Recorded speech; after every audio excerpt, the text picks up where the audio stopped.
સર્વ સાધક ભાઈઓ અને બહેનો, આજે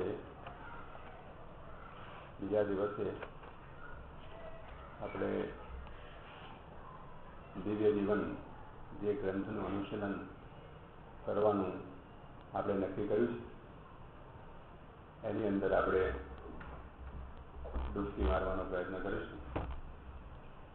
તમે બધા જાણો છો, કાલે મેં વાત કરી પણ છે કે આવડો મોટો મહાગ્રંથ એને 10-10.5 કલાકની અંદર કોઈ રીતે એને વ્યાજબી રીતે મૂકી પણ શકાય નહીં. એટલે આપણે તો કેવળ થોડુંક આચમન એમાંથી કરવાનું રહેશે. જોઈએ કેટલું થાય છે ને કેવું થાય છે. ગઈકાલના આપણા ઇન્ટ્રોડક્શન પછીથી આજે આપણે લાઈફ ડિવાઇનમાંથી પ્રથમ વાક્ય વાંચીએ. જે પ્રથમ 28 પ્રકરણોની વાત મેં ગઈકાલે કરી હતી, એ પ્રથમ 28 પ્રકરણોનું સામૂહિક શીર્ષક, એ 28 પ્રકરણોનું જે વોલ્યુમ છે એનું જે શીર્ષક છે એ omnipresent reality and the universe.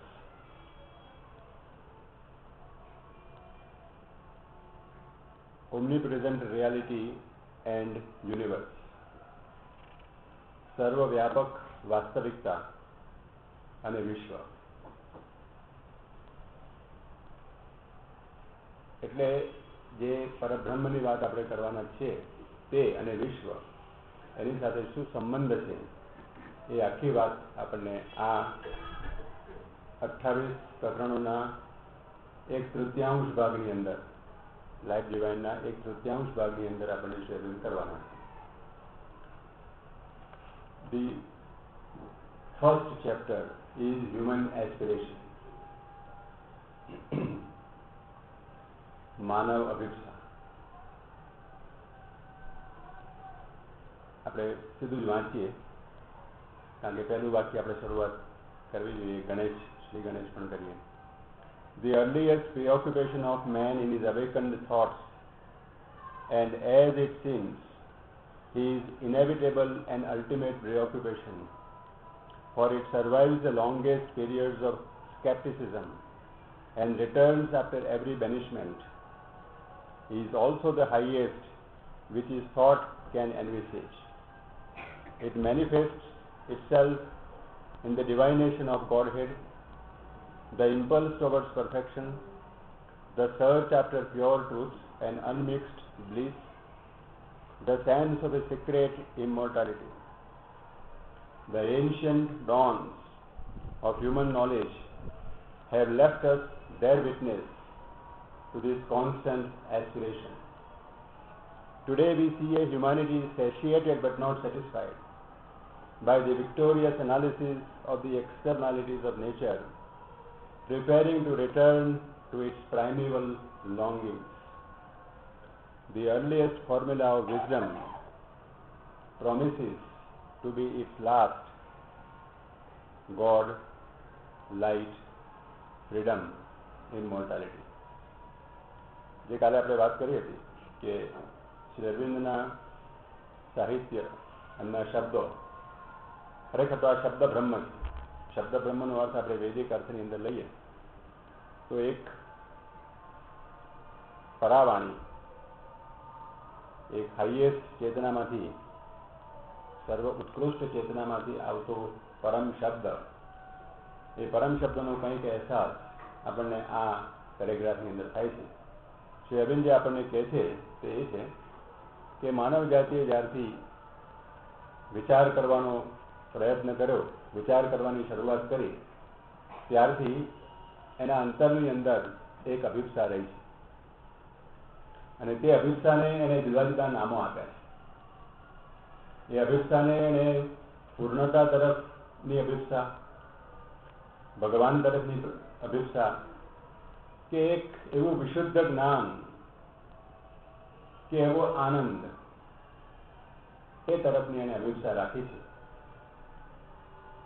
અને અમૃતત્વની પ્રાપ્તિ, એ એની અભિપ્સા એને રાખેલી છે. આ અભિપ્સા કેટલાક કાળની અંદર, કેટલાક યુગોની અંદર, કેટલીક માનવ પ્રકૃતિના આગમનને કારણે એને જીવનમાંથી, મનુષ્યની સંસ્કૃતિમાંથી રદબાતલ કરવાનો પ્રયત્ન કરવામાં આવ્યો હોય તો પણ એ ફરીને ફરીને એના જીવન ઉપર, એના આત્મા ઉપર કબજો જમાવે છે. અને જ્યારે એવી રીતે એને રદબાતલ કર્યા પછીથી જ્યારે ફરી આવે છે ત્યારે એ બમણા જોરથી આવે છે.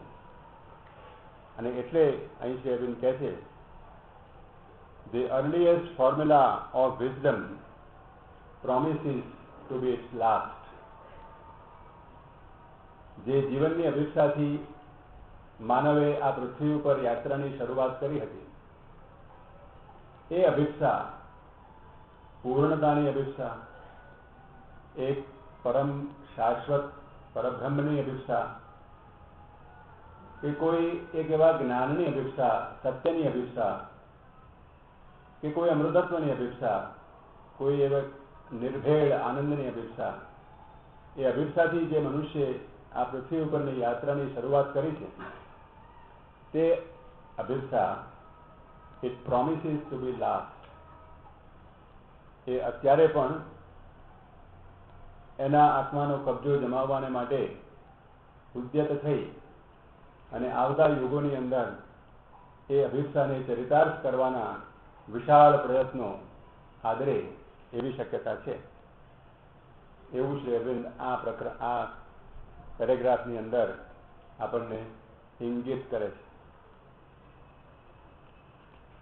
પણ વાત એમ છે કે આ તો આપણી અભિપ્સા છે, આ આપણો આદર્શ છે. પણ કેટલીક વખત એવું કહેવામાં આવે છે કે આદર્શ તો હંમેશા આદર્શ રહેવાને માટે જ સર્જાયો છે. આદર્શ કદી જીવનની અંદર ચરિતાર્થ થતો નથી. એટલે આ અભિપ્સા કદાચ આપણા દૈનિક જીવનની અંદર કેટલીક ક્ષણોમાં આપણને અનુભવાય છે. આપણી મુશ્કેલીના સમયે આપણને કેટલીક વખત અનુભવાય છે. પણ જે જીવનની વાસ્તવિકતા છે, એ જીવનની વાસ્તવિકતા આ અભિપ્સાનો સંપૂર્ણ નકાર કરતી હોય એવું લાગે છે. જે આપણું રોજનું જીવન છે, એ રોજનું જીવન,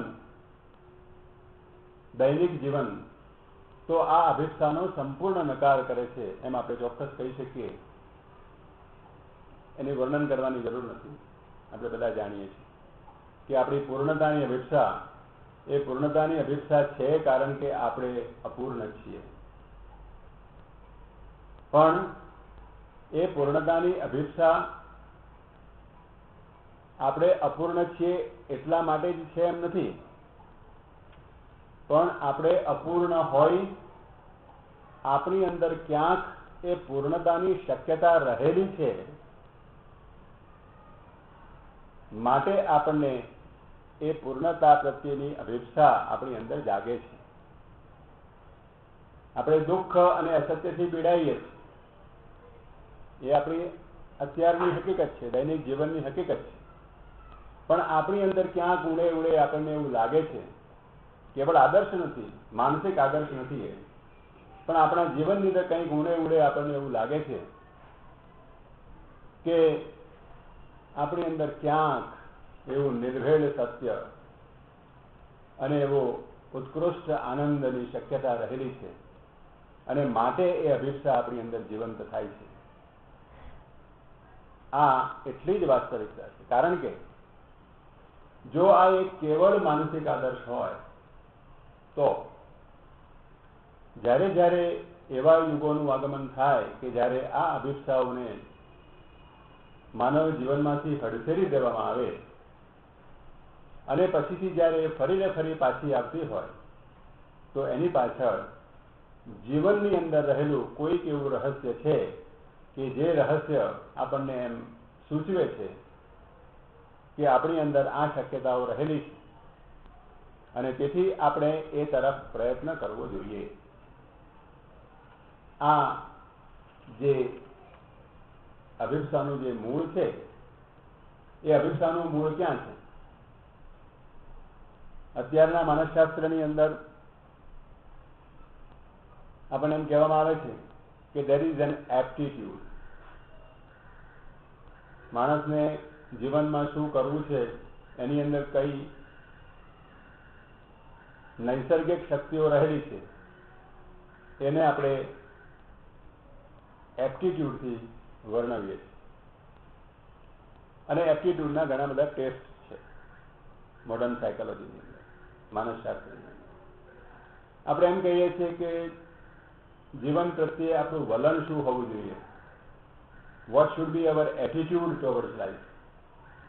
એવું કહેવામાં આવે છે કે જીવનની પરિસ્થિતિઓ આપણને દુઃખી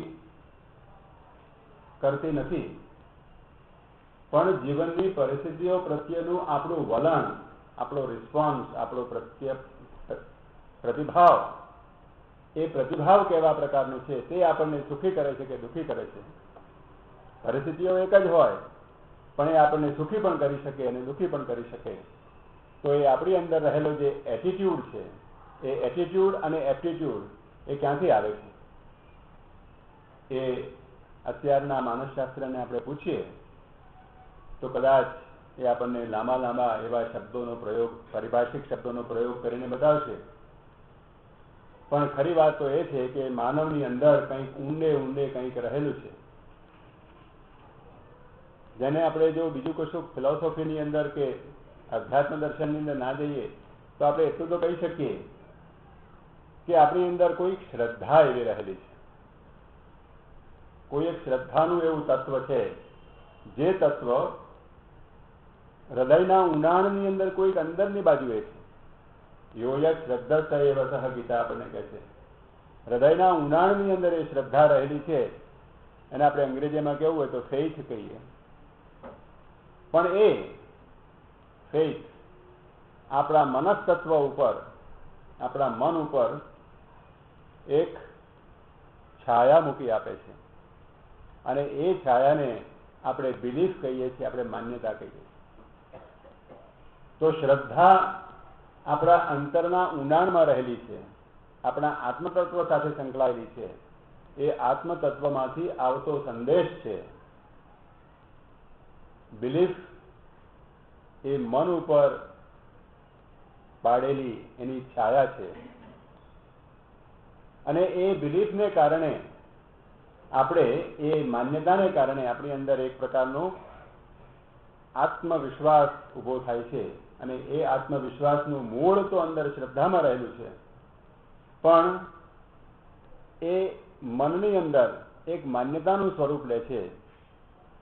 એમાંથી પછી કોઈ સંકલ્પ ઊભો થાય છે કે મારે આ કરવું છે, અને એ સંકલ્પમાંથી પછીથી આપણા કાર્યની રચના થાય છે.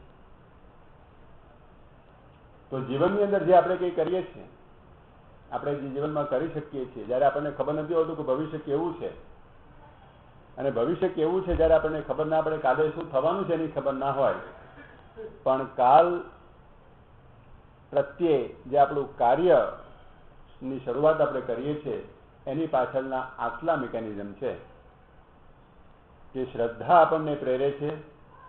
શ્રદ્ધા મનની અંદર એક માન્યતા ઊભી કરે છે, અને એ માન્યતા આપણી અંદર કર્મ પ્રત્યેનો સંકલ્પ ઊભો કરે છે, અને એ સંકલ્પ પછીથી આપણને કાર્યમાં ઉદ્યત કરે છે. અને પછીથી જેવી શ્રદ્ધા, એવી માન્યતા, એવો સંકલ્પ અને એવું કાર્ય. એટલે જ્યારે આપણે એમ કહીએ કે રિસ્પોન્સ, પ્રતિભાવ, તો એ પ્રતિભાવની પાછળ આટલી વસ્તુઓ રહેલી છે જે આપણે સીધું એનાલિસિસ કરીએ તો આપણે હજુ સબલિમિનલ કોન્શિયસનેસ અને એ બધી વાતોમાં નથી ચકાસતા. અત્યારે આટલું આપણે કહી શકીએ. તો ધર્મ પ્રત્યેનું વલણ, આ પૂર્ણતાની અભિપ્સા પ્રત્યેનું વલણ એ ક્યાંથી આવે છે? એ આપણી અંદર રહેલા આત્મતત્વમાંથી આવતા પ્રકાશનો સંદેશ છે. અને એ સંદેશ આપણા અંતરના પ્રદેશના આત્મતત્વમાંથી આવતો હોય છે. માટે આપણું મન એની પ્રત્યે બળવો કરે. આપણા મનની ટ્રેનિંગને કારણે, વિજ્ઞાનની ટ્રેનિંગ હોય, આપણે માનતા ના હોઈએ કશાની અંદર, સ્કેપ્ટિક થઈએ, તો પણ એ જે છાયો આપણી ઉપર નાખે છે તેને આપણે દૂર કરી શકતા નથી.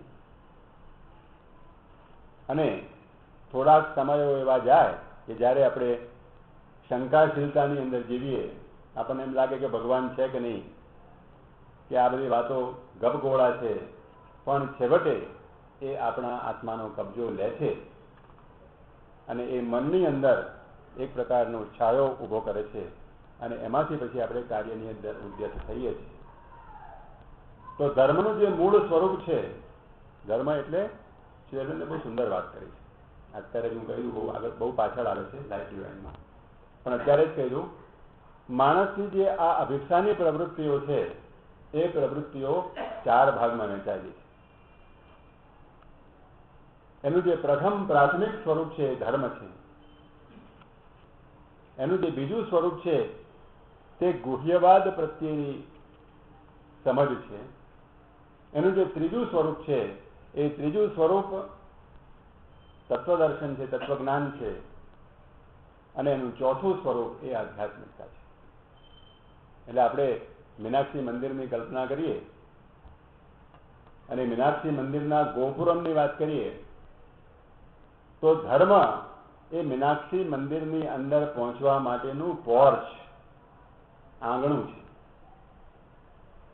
અને એટલે જ કદાચ જે ધાર્મિક લોકો હોય છે તે આંગણામાં બેસીને પછીથી ગપસપ કરે છે, કારણ કે એથી વધારે આગળ જઈ શકતા જ નથી. જે પ્રથમ ગોપુરમ છે એ ગોપુરમ એ ગુહ્ય વિદ્યાનું ગોપુરમ છે. આપણે આપણી બાહ્ય ચેતનામાંથી જ્યારે સેન્ક્ટમ સેન્ક્ટોરમ, મંદિર, નિજ મંદિરની અંદર જ્યારે આપણે પ્રવેશ કરવાનો પ્રયત્ન કરીએ ત્યારે જે રસ્તામાંથી પસાર થઈએ એ આપણી અંદર રહેલા ઊંડાણો, મનના ઊંડાણો, પ્રાણના ઊંડાણો, આ જે ફિઝિકલ શરીર છે, ભૌતિક શરીર છે, એની પાછળ પણ કોઈ સૂક્ષ્મ શરીર છે, એના ઊંડાણો અને એની સાથેની આપણી આપલે, એ ગુહ્ય વિદ્યા છે. ત્યાર પછી આપણે જઈએ છીએ આગળ, ત્યારે જે નિજ મંદિરની અંદર આપણે જે દેવની આરાધના કરવાના છીએ, જે દેવના દર્શન કરવાના છીએ, એને વિશે એ કોણ છે, એ કેવો હશે, એ વિશેનો એક માનસિક મેપ, માનસિક ખ્યાલ આપણે ઊભો કરીએ છીએ. આ માનસિક ખ્યાલ એ ફિલોસોફી છે.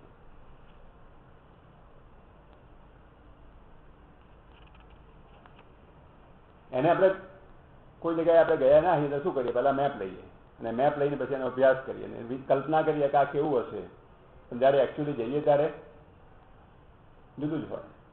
એવી જ રીતે ઓલ ફિલોસોફી, બધા જ તત્વદર્શનો એ રિયાલિટીના જે પરમ વાસ્તવિકતા છે એ પરમ વાસ્તવિકતાના મને જોયેલા, અધકચરા અનુભવેલા કદાચ વિચારો છે. પણ ત્યાંથી પછી જ્યારે આગળ જઈએ ત્યારે આપણે આધ્યાત્મિકતામાં પ્રવેશ કરી શકીએ છીએ. ત્યારે સેન્ક્ટમ સેન્ક્ટોરમ, આપણી હૃદય મંદિરની અંદર કે મીનાક્ષીના મંદિરની અંદર, નિજ મંદિરની અંદર પ્રવેશ કરી શકીએ છીએ. અને જ્યારે નિજ મંદિરની અંદર પ્રવેશ કરીએ અને એની ઝાંખી કરીએ, એના દર્શન કરીએ, ત્યારે આપણને સમજાય છે કે આ પરમ વાસ્તવિકતા એ શું છે. અત્યાર સુધી જે આપણે ધર્મ, ગુહ્ય વિદ્યા કે ફિલોસોફી કે જે કંઈ કર્યું એ પ્રયત્નો જરૂરી હતા, કારણ કે તે સિવાય અંદર પહોંચાતું નથી. You have to go through that only. But જો તમે મંદિરના ઓટલા ઉપર જ બેસી રહો તો નિજ મંદિરના દર્શન ન થાય. ધર્મ એ નિજ મંદિરમાં જવા માટેની રસ્તો છે, એ શરૂઆત છે, એ આંગણું છે. પણ મનુષ્યની અંદર પ્રથમ જે અભિપ્સા જાગે છે એ અભિપ્સા એ કદાચ ધર્મનું રૂપ લે છે, એ ગુહ્ય વિદ્યાનું રૂપ લે છે. પશ્ચિમની અંદર, અમેરિકા અને યુરોપની અંદર, ગ્રીકની અંદર આ બધી ગુહ્ય વિદ્યાઓ ભારતની અંદર પણ હતી, પણ ભારતની અંદર આધ્યાત્મિકતાના દબાણની હેઠળ ગુહ્ય વિદ્યા સેકન્ડરી રૂપ ધારણ કરતી હતી. પણ કાલ્ડિયન સંસ્કૃતિની અંદર, ઇજિપ્તની અંદર, ઇલ્યુઝિનિયન ગ્રીક ફિલોસોફીની અંદર, ગ્રીક તત્વદર્શનની અંદર અને પશ્ચિમની અંદર, યુરોપની અંદર આ ગુહ્ય વિદ્યાઓ હજુ આજે પણ પ્રચલિત છે. અને એમાંથી તો લેડબિટરે આખી જે થિયોસોફીની જે શરૂઆત કરી છે એ થિયોસોફી ઇઝ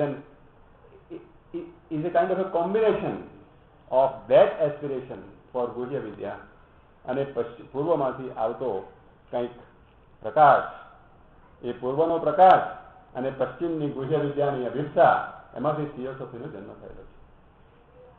પણ આધ્યાત્મિકતા એ કોઈ જુદી વસ્તુ છે.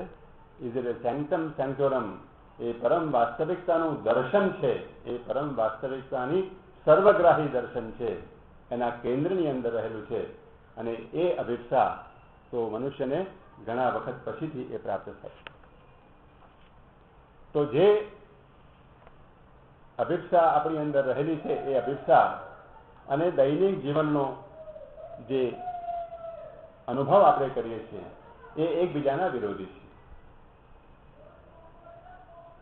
અને તેથી આપણે એ બે વચ્ચે કોઈ સામંજસ્ય, કોઈ સંવાદિતા ઊભો કરવાનો પ્રયત્ન કરીએ છીએ, પણ એ સંવાદિતા અધકચરી રહી જાય છે, એ એક આદર્શ જ રહી જાય છે. એ આપણે મોટે ભાગે એ ચરિતાર્થ કરી શકતા નથી. પણ શ્રી રવિન્દ્ર અહીં આપણને કહે છે કે આ તો પ્રકૃતિની રીત છે, આ તો પ્રકૃતિની રીત છે. પ્રકૃતિ જે કાર્ય આપણે કરવાનું છે એ કાર્યના બધા જ પાસાઓ આપણી સમક્ષ મૂકી દે છે. જે કાર્ય કરવાનું છે એમાં કેટલી મુશ્કેલીઓ આવશે, મુશ્કેલીઓ કરતા એ કાર્યનું ઓપ શું છે, એ કાર્ય શું કરવાનું છે, એમાં મુશ્કેલીઓ તો એનો એક ભાગ છે. તો એ જે કાર્ય કરવાનું છે એની શરતો, કાર્ય જે પૂરું કરવાનું છે એની શરતો એ પ્રકૃતિ આપણી સમક્ષ મૂકે જ છે. એટલે એક બાજુ અભિપ્સા છે અને બીજી બાજુ જે આપણું દૈનિક જીવનની વિરોધી શક્તિઓ છે અથવા તો વિરોધિતાઓ છે, એ બંને આપણી સમક્ષ મૂકેલા હોય છે કે જેથી કરીને આપણે એ શરતોની સમાધાન કરીને, એ શરતોને પૂરી પાડીને આપણે આપણી અભિપ્સાને જીવંત અને જ્વલંત કરી અને એને ચરિતાર્થ કરી શકીએ. આ પ્રકૃતિનો નિયમ છે, આ પ્રકૃતિની રીત છે. દાખલો આપે છે કે મનુષ્યની અંદર, જે મનુષ્યનું આગમન આ પૃથ્વી પર થયું, તે મનુષ્યની અંદર 3 શક્તિઓ છે. જડ તત્વ છે, બાયોલોજીકલ સબસ્ટન્સ છે એટલે જીવન છે, અને પ્રાણ એટલે કે પ્રાણ છે, એ પ્રાણની અભિવ્યક્તિ એ જીવન છે, અને મન છે. તો આ જે પ્રાણ શક્તિ છે એ તો જીવંત અને ચેતનવંતી શક્તિ છે. એ આ જડ પદાર્થની સાથે, જડ પદાર્થ તો ઇટ ઇઝ અશનાયા મૃત્યુ, એક મૃત્યુનું રૂપ છે. તો એ જડ પદાર્થની અંદર આ ચેતનવંતી શક્તિ એ બે જે વિરોધી શક્તિઓ છે, વિરોધી વસ્તુઓ છે, એ વિરોધી વસ્તુઓનું એક ઇન્ટિગ્રેશન કરી, એનું સામંજસ્ય કરી અને એક પ્રાણી જીવન, વનસ્પતિ જીવન અહીંયા આગળ પાંગર્યું છે.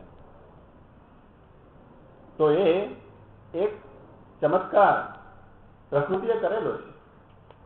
અને જો એ ચમત્કાર પ્રકૃતિએ કરેલો હોય, એનાથી આગળ જઈએ તો આ મન પ્રાણ, એટલે કે આ શરીર અને પ્રાણના સંકુલની અંદર આ પ્રકૃતિએ મનનું સર્જન કર્યું છે અને મનની અભિવ્યક્તિ કરી છે. મન દ્વારા એક નવી સંસ્કૃતિનું સર્જન કર્યું છે અને એ સંસ્કૃતિની અંદર પ્રકૃતિ ઉપર વિજય પામવાની અભિપ્સા એને સેવી છે. તો આ મન, જેની આટલી બધી શક્તિઓ છે, એ મનની શક્તિઓને આ જડ પદાર્થ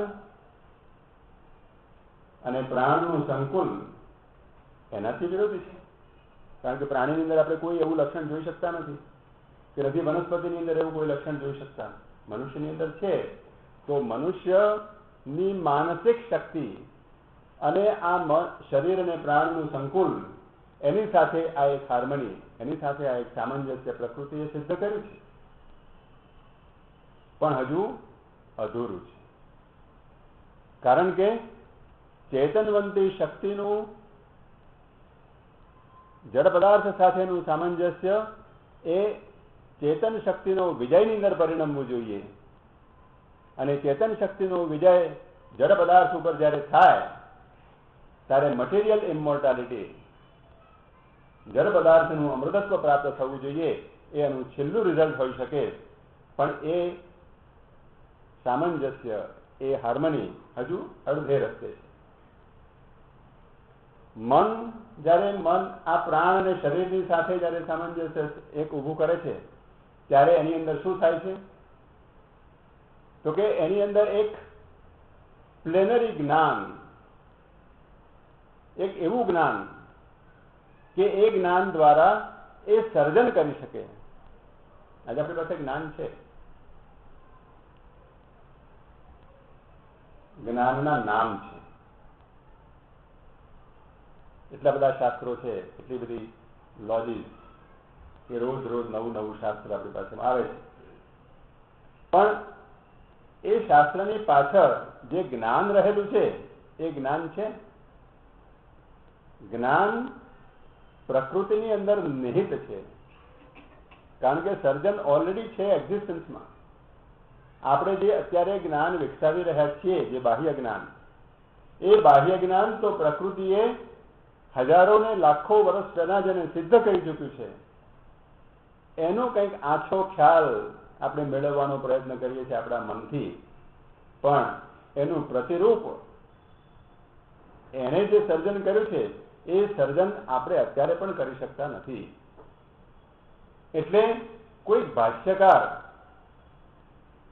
કોઈ મંત્રનું ભાષ્ય કરે, લખેલા મંત્રનું સર્જન થઈ ગયેલું છે અને પછીથી અધૂરું એનું ભાષ્ય કરે, એમ આપણે પ્રકૃતિની અંદર રહેલા જ્ઞાનનું કેવળ ભાષ્ય કરી રહ્યા છીએ મન દ્વારા. પણ એ મંત્રરૂપી શક્તિ, જે સર્જક શક્તિ છે, એ સર્જક શક્તિ આપણી પાસે છે, એ તો પ્રકૃતિ પાસે છે. આપણે એને પ્રકૃતિ કહીએ છીએ. તો એ જ્ઞાન સમગ્ર જ્ઞાન છે. એ જ્ઞાન ભલે નિહિત છે, જડ પદાર્થની અંદર જ્ઞાન રહેલું છે, પણ ત્યાં દેખાતું નથી. વૈજ્ઞાનિકો કહી શકશે કે એની અંદર જ્ઞાન છે, એ સિવાય તો ઇલેક્ટ્રોન ને પ્રોટોન ને આ મોલેક્યુલ્સ અને આ બધું કેવી રીતે થાય? એ જ્ઞાન, મનુષ્યનું મન એ જ્ઞાન પ્રાપ્ત કરી શકે છે. એનો અર્થ શું થયો? કે જડ પદાર્થની અંદર રહેલું જ્ઞાન મનુષ્ય પોતાના જ્ઞાનની શક્તિ દ્વારા એને પ્રાપ્ત કરે છે. મનુષ્યની અંદર જે મનની શક્તિનું જ્ઞાન છે, એ શક્તિનું જ્ઞાન મનુષ્ય પોતે પોતાના જ્ઞાન વડે એને પ્રાપ્ત કરે છે. જ્ઞાન can only listen to knowledge, similar can understand similar. આપણી અંદર રહેલી ચૈતન્યની જ્ઞાનની શક્તિ, જડ પદાર્થની અંદર રહેલા જ્ઞાનને આપણે પ્રાપ્ત કરીએ છીએ, વનસ્પતિની અંદર રહેલા જ્ઞાનને, બાયોલોજીકલ જ્ઞાનને આપણે પ્રાપ્ત કરીએ છીએ. એ જ્ઞાન, પણ એ જ્ઞાન તો સર્જક જ્ઞાન છે. જ્યારે બીજમાંથી અંકુરિત થાય છે, બીજમાંથી જ્યારે વૃક્ષનું અંકુરિત થાય છે, ત્યારે એમ નથી પૂછતું, કારણ કે જીવન એ જમીનની અંદર દટાયેલું છે, ત્યારે એમ નથી પૂછતું કે હું અત્યારે અહીં આગળ જીઓલોજીનો ઉપયોગ કરું કે બાયોલોજીનો ઉપયોગ કરું કે શેનો ઉપયોગ કરું. એ નથી પૂછતું. એવું એ તો આપણે આપેલા નામો છે. એ કોઈ ઇન્ટિગ્રલ નોલેજમાંથી, એક સર્વગ્રાહી જ્ઞાનમાંથી એ આપોઆપ ફલિત થતી વસ્તુ છે. એ જ્ઞાન અત્યારે આપણી પાસે છે નથી. અને કદાચ જે રીતે આપણે આગળ ચાલી રહ્યા છીએ એ રીતે જોતા હજુ બીજા 200-400 વર્ષ આપણા જ્ઞાનને વિસ્તાર કરીએ તો પણ એ પ્રાપ્ત કરી શકીશું કે કેમ, એ શંકા છે. સ્ટીફન હોકિન્સ કહે છે કે we can explain to you how God made the universe, but we cannot say why he did so. Gnan is not only how, it is also why, and what is the purpose behind it. So the point is કે આ જ્ઞાનની કોઈ એવી ચેતના હોવી જોઈએ કે જે ચેતના દ્વારા આપણે એને પ્રાપ્ત કરી શકીએ. તો આ મન શરીર અને પ્રાણના સંકુલની અંદર જે મન સામંજસ્ય ઊભું કર્યું છે એનું છેલ્લું પરિણામ શું હોઈ શકે કે આ જ્ઞાનનો પ્રાદુર્ભાવ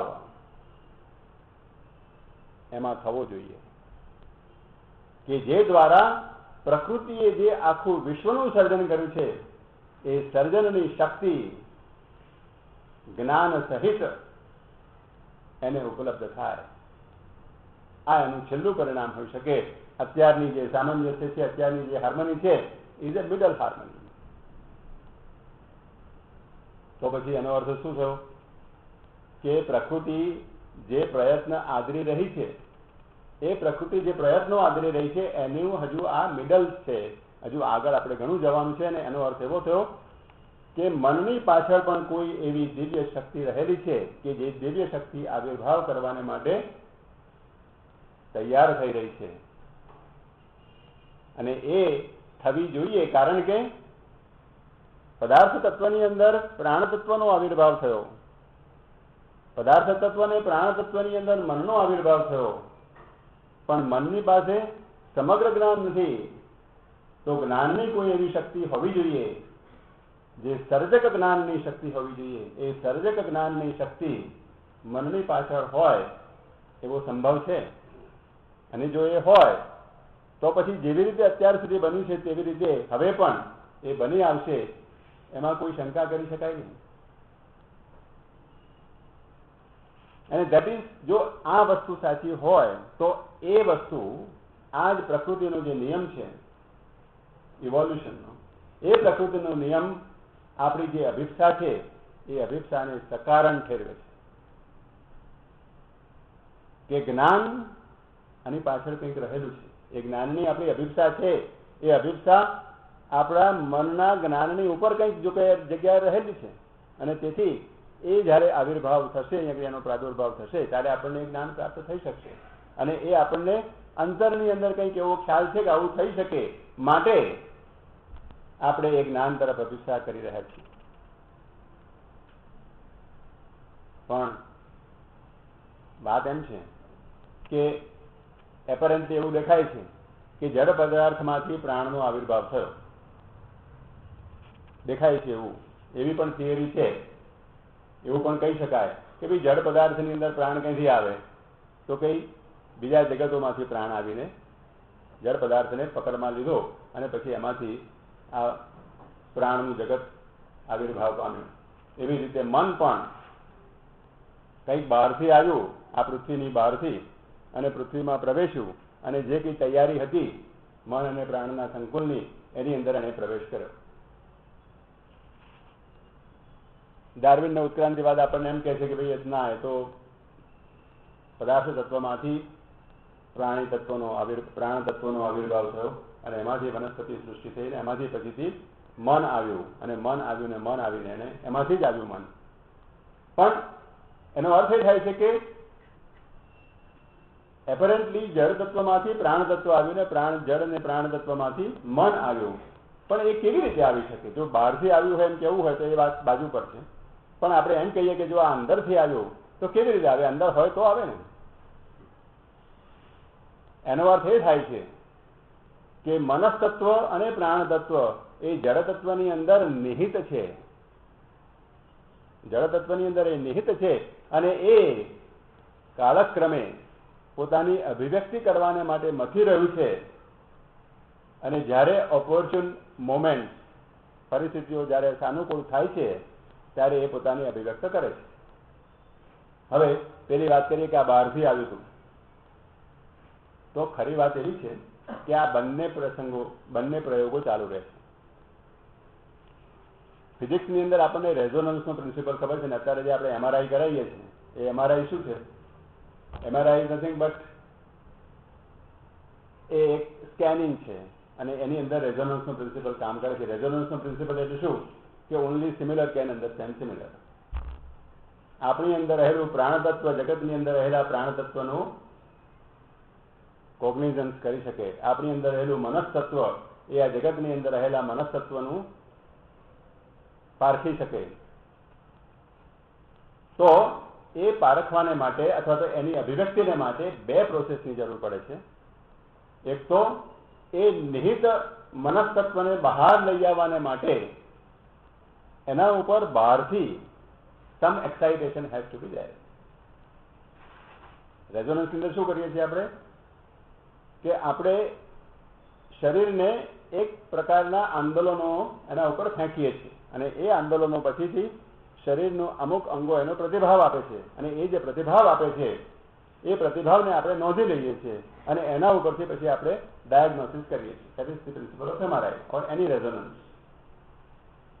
તો આ જડતત્વની અંદર જ્યારે પ્રાણ તત્વનો આવિર્ભાવ થયો ત્યારે જે પ્રોસેસ બન્યો તે આ છે કે પ્રાણમય જગતોમાંથી એ પ્રાણ તત્વ અહીંયા નીચે ઉતરી આવ્યું અને એ પ્રાણ તત્વે પદાર્થ તત્વની પાછળ રહેલા પ્રાણ તત્વને આવિર્ભાવ પામવાને માટે જરૂરી પરિસ્થિતિઓનું નિર્માણ કર્યું. અને તેથી કરીને એ બંનેના રેઝોનન્સમાંથી ઉપરથી આવેલું પ્રાણ તત્વ અને અંદરથી અભિવ્યક્ત થતું પ્રાણ તત્વ એ બંનેના સમાન આંદોલનોની અંદર, સમાન આંદોલનો એટલે રેઝોનન્સ, એમાંથી અહીં આગળ પ્રાણની સૃષ્ટિ રચાઈ. હવે આ કેવી રીતે થયું? આપણે જરા ઇતિહાસમાં જઈએ, થોડીક કેમિસ્ટ્રીની વાત કરી કે પ્રાણ તત્વ આવે એટલે શું કરે? જળ તત્વ હતું એ મિનરલ્સ હતા, પછી શું કરે તો કે કાર્બનને પકડે, કાર્બનના ફોર્મને સેપરેટ કરે, કાર્બનના ફોર્મને સેપરેટ કરી અને પછી એની અંદર હાઇડ્રોજનનું મિક્સન કરી આપે, હાઇડ્રોજનનું સંયોજન કરી આપે એટલે હાઇડ્રોકાર્બન થાય. હાઇડ્રોકાર્બન્સની અંદર પછીથી ઓક્સિજન જોડી આપે અને ઓક્સિજન જોડી આપે એટલે કાર્બોહાઈડ્રેટ્સ થાય. એ કાર્બોહાઈડ્રેટ્સની અંદર પછી નાઇટ્રોજન જોડી આપે અને નાઇટ્રોજન જોડી આપે એટલે શરૂઆત થાય આપણા એમિનો એસિડ્સ, ન્યુક્લિક એસિડ્સ વગેરે વગેરે વગેરે વગેરે. એમાંથી એક સંકુલ ઊભું થાય અને એ સંકુલ ઊભું થાય એટલે ઉપરથી આવેલા પ્રાણ તત્વે પોતાના પરિશ્રમથી અંદર રહેલા પ્રાણ તત્વને શરીરની રચના કરવા માટે આ તૈયારી કરી અને ન્યુક્લિક એસિડ અને એમિનો એસિડ્સ અને પ્રોટીન્સ અને વગેરે બધું ભેગું થયું ત્યારે અમીબા નામનું એક માળખું રચાયું અને એ માળખાની અંદર પછી પ્રાણ ઉતરી આવ્યો. પ્રાણે પોતાનો આવિર્ભાવ કર્યો અને એમાંથી અમીબાનો જન્મ થયો. અમીબાનો જન્મ થયો એટલે પછીથી એ ડિવિઝન થઈ શકે, એ જીવંત વસ્તુ થઈ. This is A real process how ઉપરથી ઉતરતું પ્રાણ તત્વ રહેલા સંકુલોને જે અત્યારે અવેલેબલ છે પૃથ્વી ઉપર એની પાછળ રહેલું જે નેક્સ્ટ એલિમેન્ટ એને કેવી રીતે તૈયાર કરે છે અને પોતાનું શરીર બાંધે છે, પોતાના શરીરની રચના કરે છે અને રચના કરીને પછી એની અંદર પોતે પ્રવેશ કરે છે. એવું જ મનનું બન્યું છે. મહર્ષય સપ્ત પૂર્વે ચત્વારો મનવસ્તથા મદભાવા માનસા જાતા યેષામ લોકઈમા પ્રજા. મનુષ્યનું સર્જન આ પૃથ્વી ઉપર નથી થયું. મનુષ્યનું સર્જન કોઈ માનસિક ભૂમિકાઓ ઉપર ચત્વારો મનવસ્તથા ત્યાં આગળ થયેલું છે અને ત્યાંથી આદમ અને ઈવ એમનું પતન અહીંયા થયેલું છે. એનું પતન થયેલું છે એટલે કે ભેદાત્મક ચેતનાની અંદર અહીંયા આગળ પ્રાણ અને શરીરના સંકુલની અંદર એમને ઉતારી લાવવામાં આવ્યા છે. એ આદમ અને ઈવનું પતન છે. કારણ કે એમણે સ્વર્ગનું ફળ પ્રોહિબિટેડ ફળ ચાખ્યું. સ્વર્ગનું ફળ ચાખ્યું એટલે ભેદાત્મક ચેતનાનો અંગીકાર કર્યો અને એ અંગીકાર કરવાને કારણે એમને અહીંયા આગળ એમનું પતન થયું. એટલે આદમ અને ઈવનું અહીંયા આગળ પતન થયું. પણ સાથે સાથે એ ક્યારે થાય કે જ્યારે વાનરનું આગમન થાય, વાનરમાંથી પછી ચિમ્પાન્ઝી થાય, ચિમ્પાન્ઝીમાંથી પછીથી આગળ જે કંઈ એનું ફોર્મ હોય તે થાય અને એ થાય ત્યારે ઐતરેય ઉપનિષદની અંદર કથા છે, શ્રીમદ ભાગવતની અંદર પણ આ કથા આવે છે કે દેવોએ એટલે કે પ્રજાપતિઓએ, દેવોની વાત નથી, પ્રજાપતિઓએ ઘોડાનું સર્જન કર્યું, ગાયનું સર્જન કર્યું આ બધાનું સર્જન કર્યું ને દેવોને કહ્યું કે હવે તમે આની અંદર નિવાસ કરો. દેવોએ કહ્યું કે ના, આ પૂરતું નથી અમારા માટે. આ ઘોડાની અંદર ને ગાયની અંદર ને કૂતરાની અંદર અમે પ્રવેશ ના કરી શકીએ. પછી મનુષ્યરૂપી પ્રાણીનું સર્જન કર્યું પ્રજાપતિઓએ, અને પછી દેવોને કહ્યું કે હા, તો હવે તો કે ના, આ પ્રાણી બરાબર છે, આની અંદર અમે પ્રવેશ કરી શકીએ. એટલે સૂર્ય ચક્ષુ રૂપે અંદર આવ્યો, ઇન્દ્ર કાન રૂપે આવ્યો, વગેરે વગેરે વગેરે વગેરે. આ કથા શું સૂચવે છે? આ ઉપનિષદની કથા છે, ઐત્રેય ઉપનિષદની ગાથા છે. ઐત્રેય ઉપનિષદમાં આ પ્રમાણે વર્ણન છે, શ્રીમદ ભાગવત ની અંદર આ પ્રમાણે વર્ણન છે. આનો અર્થ શું થાય કે મનુષ્યની ચેતના જે મનસ્તત્વ છે, એ માનવનું સર્જન કોઈ ઉર્ધ્વ પ્રદેશમાં થયેલું છે. એ જ્યારે પોતે આ પૃથ્વી ઉપર દબાણ કરે છે, પૃથ્વી ઉપર પોતાની ચેતના ફેંકે છે, ત્યારે એ ચિમ્પાન્ઝીને વગેરેની શરૂઆત કરે છે, એનું ઇવોલ્યુશન કરે છે, અને પોતાના રૂપો સર્જે છે, અને પછી રૂપો સર્જીને એની અંદર પ્રવેશ કરે છે. તો અત્યારે શું થઈ રહ્યું છે? શ્રી અરવિંદ અતિ મનસની વાત કરી રહ્યા છે, અતિ માનવની વાત કરી રહ્યા છે, લોજિકલ. તો એના માટે શું કરવું પડે? આ જ કરવું પડે કે અતિ માનવ જગતમાંથી અતિ માનવ શક્તિને અહીંયા ઉતારી લાવવી પડે. પણ અત્યાર સુધીના પ્રયત્નોની અંદર પ્રકૃતિના અજ્ઞાન પ્રોસેસીસથી આ આખું બનતું હતું. મનુષ્યના આગમન પછીથી મનુષ્યની અંદર ચેતના પોતે વોલ્યુશન વાળી છે. એની અંદર એક સંકલ્પ શક્તિ છે, સ્વતંત્ર સંકલ્પ શક્તિ છે. અને આ સ્વતંત્ર સંકલ્પ શક્તિ હોય, એ સ્વતંત્ર સંકલ્પ શક્તિનો કોલેબોરેશન ઇઝ નેસેસરી.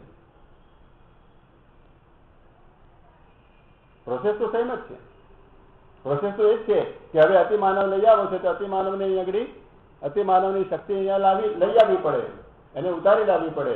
અને મનુષ્યના મનની પાછળ, મનુષ્યની પાછળ જે અતિમાનવ શક્તિ નિહિત છે, એને કરવું, એને આગળ લઈ આવવી પડે. પણ બે ભેદ છે કે જ્યાં આગળ ચેતનાનું પરિસ્ફુટ સ્પષ્ટ એવી અભિવ્યક્તિ અત્યાર સુધી થઈ ન હતી, અને તેથી કરીને ચેતનાની અભિવ્યક્તિ રૂપોને આધારિત હતી. Which justifies Darwin's process of evolution. એ ચેતના રૂપ આધારિત હતી. એટલે રૂપોના અભિવ્યક્તિ દ્વારા એ ચેતનાની અભિવ્યક્તિ, ચેતના રૂપો પર આધારિત હોવાને કારણે એ ચેતનાની અભિવ્યક્તિ રૂપોના આધારે થઈ હતી.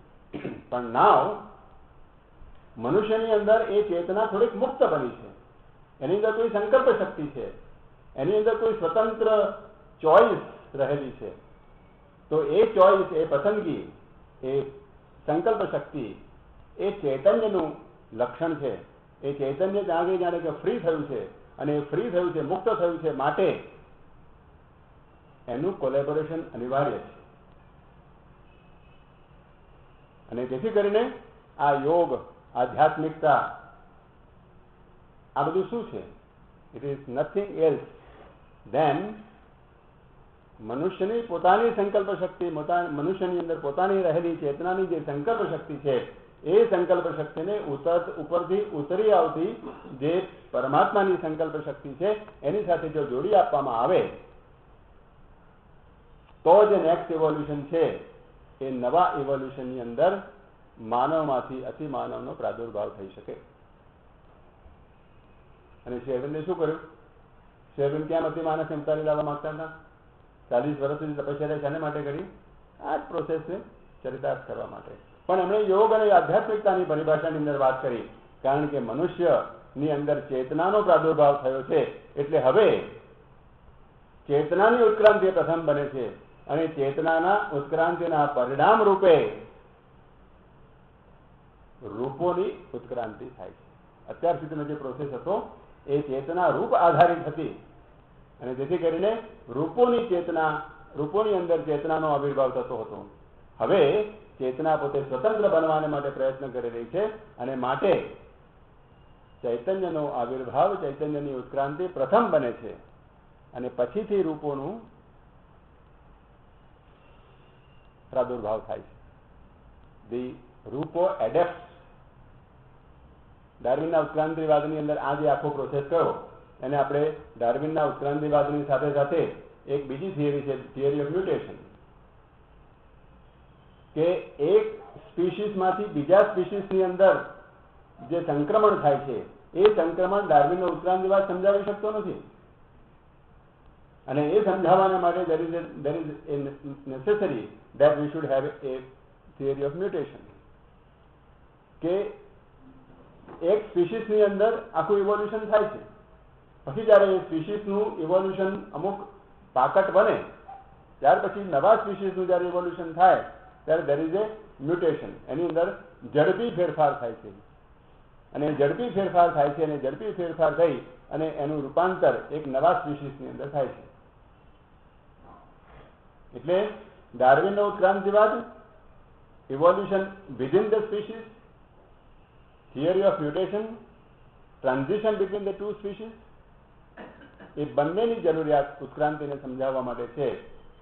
અત્યારે આપણે એમ કહી શકીએ કે માનવ જાતિએ હજારો વર્ષની, એથી વધારે કહીએ, યુગો કેટલા થયા આપણને ખબર નથી, 7 મન્વંતરો થઈ ગયા એવું કહે છે આપણને. તો આ યુગોની પરિપક્વતાની અંદર માનવની સંસ્કૃતિ હવે પરિપક્વ બની છે, માનવની ચેતના પરિપક્વ બની છે. માટે within the species the Utkranti has reached to its acme, and now what is required is a mutation, and this mutation has to be effected by somebody who can bring down that power. અત્યાર સુધી એ ચેતના મન અને પ્રાણની ચેતના હતી, એ આપોઆપ ચત્વારો મનવસ્તથા વગેરે વગેરે રીતે આવી હતી. અત્યારે there has to be એ અતિમાનવનું આગમન, અતિમાનવ શક્તિનું અહીં આગમન થવું જોઈએ, અને એ અતિમાનવ શક્તિ આપણી અંદર રહેલી, મનની પાછળ રહેલી અતિમાનવ શક્તિને લઈ આવવું જોઈએ, અને એના પરિણામ રૂપે અહીં આગળ અતિમાનવનું આગમન થઈ શકે. હવે આપણી અંદર આ બધી વાતો તો સમજી શકાય છે બુદ્ધિની દ્રષ્ટિએ, પણ શેરને બહુ સરસ સુંદર વાત કરી છે કે આપણી ઇન્દ્રિયોને માટે, આપણા ઇન્દ્રિયોનું જે જ્ઞાન હોય છે તે કેવું હોય છે? તો કે ઇન્દ્રિયો એમ માને છે કે સવારમાં સૂર્ય પૂર્વમાં ઉગે છે અને પશ્ચિમમાં આથમે છે,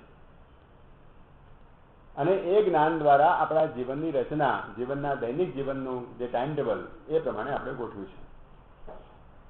પણ આપણે જાણીએ છીએ કે આ જ્ઞાન સાચું નથી. પૃથ્વીની આજુબાજુ સૂર્ય નથી ફરતો, સૂર્યની આજુબાજુ પૃથ્વી ફરે છે, અથવા તો પૃથ્વી પોતાની ધરી ઉપર ફરે છે, અને માટે આ રાત દિવસ થાય છે. પણ એ રાત દિવસ આપણે જ્યારે રોજનું ટાઈમ ટેબલ ગોઠવીએ ત્યારે આપણે એ કરીએ છીએ, એ ધ્યાનમાં રાખીએ છીએ? ના. How does it profit us? How does it is helpful? એટલે ઇન્દ્રિય જ્ઞાન એ એની કક્ષાએ, એની ભૂમિકા ઉપર સાચું છે. બુદ્ધિનું જ્ઞાન એની ભૂમિકા ઉપર સાચું છે. એ બંને એક્સક્લુઝિવ છે. બુદ્ધિનું જ્ઞાન આપણને વ્યવહારમાં કામ નથી લાગતું, વ્યવહારનું જ્ઞાન બુદ્ધિમાં કામ નથી લાગતું, કારણ કે બંને એક્સક્લુઝિવ છે. એનો અર્થ એ થયો કે there has to be something else of which these two are the manifestations at different levels. કોઈ એક ત્રીજું જ્ઞાન એવું હોવું જોઈએ કે જે એવું હોવું જોઈએ કે જે આ બંનેનું સામંજસ્ય કરે, બંનેને હાર્મોનાઇઝ કરી આપે. અને એ ત્રીજું જ્ઞાન એ છે કે એક એવી ચેતના હોઈ શકે કે જે ચેતના આપણે એવી કલ્પના કરી શકીએ કે there is a સાયન પદ્ધતિ અને નિરયન પદ્ધતિ. સાયન પદ્ધતિ અને નિરયન પદ્ધતિમાં શું ફેર છે? તો કે સાયન પદ્ધતિ, આ જે આપણી સૂર્યમાળા છે એ સૂર્યમાળા પણ કોઈ કેન્દ્રની આજુબાજુ ફરે છે, એની આપણે નોંધ લઈએ છીએ. એટલે એનો અર્થ એવો થયો કે પૃથ્વી સૂર્યની આજુબાજુ ફરે છે, પણ સાથે સાથે એ આખી સૂર્યમાળા કોઈ કેન્દ્રની આજુબાજુ ફરે છે. એટલે કોઈ બ્રહ્માંડની અંદર કોઈ એક જગ્યાએ જઈએ તો આપણને શું દેખાય કે પૃથ્વી કેવળ સૂર્યની આજુબાજુ ફરે છે એવું નહીં, પણ સૂર્ય પણ કોઈ એની આજુબાજુ ફરે છે, અને the relative position between the earth and the sun changes. આ ત્રણ સત્યો થયા. આપણી ઇન્દ્રિયોને માટે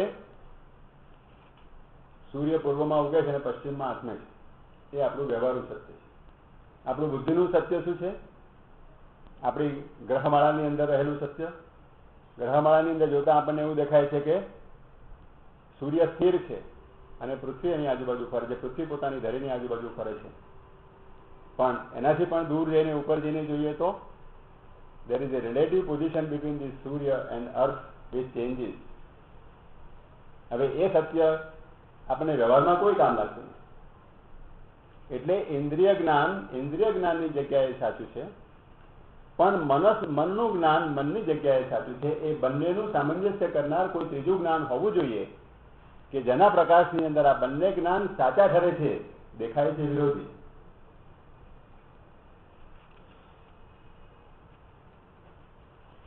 તો આ જે એસ્પિરેશન, આપણી ભગવાન પ્રત્યેની અભિપ્સા, આ જે આખી વાત છે તે સામંજસ્યની વાત છે. All problems are existence are problems of harmony. પ્રકૃતિ પોતે વિરોધી તત્વોથી શરૂઆત કરી અને એ વિરોધી તત્વોની અંદર કોઈક હાર્મની, કોઈક સંવાદિતા ઊભી કરે છે અને એ સંવાદિતા કોઈક સર્જનનું રૂપ લે છે અને એ સર્જન આગળ વધે છે અને એ સર્જન આ રીતે થઈ રહ્યું છે. માટે આપણે દિવ્ય જીવનની જે અભિપ્સા છે આપણી, એ દિવ્ય જીવનની અભિપ્સા સકારણ ઠરે છે. પણ આપણે જ્યારે જગતની અંદર આજુબાજુ જોઈએ છીએ ત્યારે આપણને બે વિશિષ્ટ તત્વો દેખાય છે અને તે બે વિશિષ્ટ તત્વો એટલે જડ તત્વ અને ચૈતન્ય તત્વ. આપણે એને એમ કહીએ છીએ કે there is એ આત્મ તત્વ અને બીજું છે તે જડ પદાર્થ. આ બે એકબીજાના બિલકુલ વિરોધી દેખાય છે. આ બે એકબીજાના બિલકુલ વિરોધી દેખાય છે. જડ તત્વ અને આત્મા સાથે કોઈ નિસ્બત નથી, આત્માને જડ તત્વ સાથે કોઈ નિસ્બત નથી એવું આપણને દેખાય છે. ભલે માનવની અંદર એ કંઈક એ બે વચ્ચે કંઈક હાર્મની થવાનો પ્રયત્ન કરી રહ્યા છે, પણ એ હજુ હાર્મની થઈ નથી, કારણ કે આપણને આત્મતત્વ વિશે કોઈ અનુભવ નથી. આપણને મનની અંદર રહેલી ચેતના કે પ્રાણની અંદર રહેલી ચેતના વિશે અનુભવ છે, પણ આત્મતત્વ વિશે આપણને કોઈ અનુભવ નથી. So there are two poles of existence. One is matter, another is the spirit. અને આ એકબીજાના એવા વિરોધી છે કે આપણી બે સંસ્કૃતિઓની અંદર એક જણે એકનો નકાર કર્યો છે અને બીજાએ બીજાનો નકાર કર્યો છે. ભારત દેશની અંદર આપણે જડતત્વનો નકાર કર્યો અને જડતત્વનો નકાર કરીને કહ્યું કે આ જગત બ્રહ્મરૂપ છે, માયારૂપ છે. પશ્ચિમની અંદર મટીરિયાલિઝમ એ એવું કહ્યું કે જે દેખાય એ સાચું, જે દેખાતું નથી એને આપણે સાચું કેવી રીતે કહીએ. માટે મેટર, બ્રહ્મન એટલે જડ પદાર્થ એ સત્ય છે. આપણી ઇન્દ્રિય ગમ્ય જ્ઞાન એ જ સત્ય છે. બુદ્ધિથી કંઈક એની અંદર આપણે ઓર્ડર કરી શકીએ છીએ, બુદ્ધિથી કંઈ જ્ઞાન આપણે પ્રાપ્ત કરી શકીએ છીએ, પણ એ સિવાય જે આપણને દેખાતું નથી, જે આપણા તર્કમાં આવતું નથી, તે કોઈ સત્ય નથી. એટલે ભારત જડતત્વનો નકાર કરે છે ટ્રેડિશનલી, છેલ્લા 2000 વર્ષથી, પહેલા નતું એવું. અને પશ્ચિમ એ આત્મતત્વનો નકાર કરે છે. શ્રી માતાજી આ વાક્ય બહુ સુંદર રીતે કહ્યું છે આપણને કે India has neglected matter and that is why it is suffering. The West has neglected spirit and that is why it is suffering. In the coming ages, these matter and spirit will try to harmonize and East and West will give these two knowledge to each other. વેલ, આપણે તો અત્યારે પશ્ચિમનું વિજ્ઞાન બહુ સારી રીતે સ્વીકારવા માટે તૈયાર થઈ ગયા છીએ અને સ્વીકારીએ છીએ. કારણ કે આખી સંસ્કૃતિ, પશ્ચિમની સંસ્કૃતિ, અત્યારની જે માનવ સંસ્કૃતિ છે એ પશ્ચિમના વિચારે ચાલી રહી છે. પણ એ પશ્ચિમનો વિચાર આત્માને એક્સક્લુડ કરે છે. એ કદાચ જરૂરિયાત હશે આપણી અત્યારે, પણ એમાંથી કોઈ નવું સર્જન થવાનું નથી. આપણે એ પશ્ચિમની જે સંસ્કૃતિ છે એ સંસ્કૃતિને આત્મસાત કરવાની, પણ એ આત્મસાત કરીને આપણી અંતરમાં રહેલા આત્મતત્વથી એને ટ્રાન્સમ્યુટ કરવાની છે, એને નવું રૂપ આપવાનું છે. અને એ નવું રૂપ આપણે જ્યારે આપી શકીશું ત્યારે આગામી યુગનું નવું સર્જન થઈ શકશે, અને તે આપણે પશ્ચિમને આપી શકીશું. અને ત્યારે જે આપણા મહાપુરુષોની વિવેકાનંદ અને રામકૃષ્ણ પરમહંસ અને શ્રી અરવિંદ અને રમણ મહર્ષિની જે બધાની જે આખી ભવિષ્યવાણી છે, આર્ષવાણી છે કે ભારત જગતનો ગુરુ છે, ત્યારે આ થઈ શકશે. પણ અત્યારે we are dependent of ourselves, and therefore we have to accept what West has to give us. જરૂરી છે, but we must transmute it in the power of our soul, and then give it back, give it a new form and give it back to the West. This is what we should do. But જે મટીરિયાલિઝમ છે એ મટીરિયાલિઝમના પણ ઘણા બધા ફાયદાઓ છે. ફાયદાઓ શું છે? ઇતિહાસની વાત કરીએ, ગ્રીક કલ્ચરની વાત છોડી દઈએ. ગ્રીક કલ્ચર પછીથી સદીઓ સુધી પશ્ચિમ અંધકારમાં રહ્યું અને 9મી શતાબ્દીથી માંડી અને 12મી શતાબ્દી 13મી શતાબ્દી સુધી ક્રુસેડર્સ અને બધી ધર્મની વોર્સ થઈ, Christianity and Mohammedans and all that. એટલે ધર્મનું સામ્રાજ્ય થયું, અને ધર્મના સામ્રાજ્યની અંદર ઘણી બધી વસ્તુઓ, ઇન્ક્વિઝિશન, આ ને તે ને બધું થયું. એમાંથી પછીથી 15મી સદીના શરૂઆતની અંદર ધી એજ ઓફ ઇલ્યુમિનેશન, બુદ્ધિનો યુગ આવ્યો.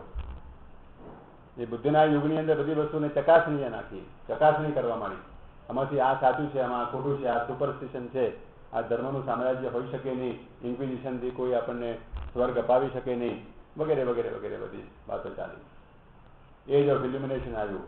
એ 500 વર્ષથી આજે બુદ્ધિનું સામ્રાજ્ય અહીં ટકી રહ્યું છે. પણ અત્યારે કદાચ એવું લાગે છે કે બુદ્ધિ પોતે થાકી ગઈ, કે આનો અંત ક્યારે આવશે, એને કંઈક નવું જોઈએ છે, પણ નવું ક્યાંથી લાવે?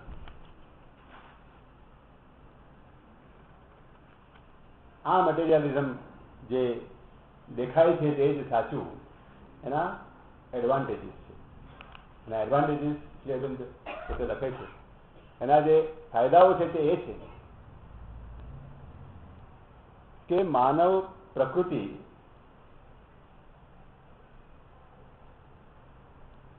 એક સબ ઇન્ટેલિજન્સથી શરૂઆત કરે છે. એટલે બુદ્ધિની નીચલી કક્ષાએથી શરૂઆત કરે છે, એ બુદ્ધિ સુધી આવે છે. Infra rational, rational and Supra rational. જ્યારે ઇન્ફ્રા રેશનલ યુગોમાંથી સુપ્રા રેશનલ યુગો તરફ ગતિ કરવી હોય ત્યારે એને રેશનાલિટીમાંથી પસાર થવું પડે છે. કારણ કે સુપ્રા રેશનાલિટીની અંદર જે જ્ઞાનના તત્વો એને પ્રાપ્ત થવાના છે, એ જ્ઞાનના તત્વો આગામી યુગોની આપણે જે આધ્યાત્મિકતાની વાત કરીએ છીએ તે એ જ્ઞાન જે આવવાનું છે, એ જ્ઞાન બુદ્ધિના પ્રકાશની અંદર એને ચકાસવું જોઈએ. અને બુદ્ધિના પ્રકાશની અંદર એને ચકાસીએ. બુદ્ધિના પ્રકાશની અંદર એટલે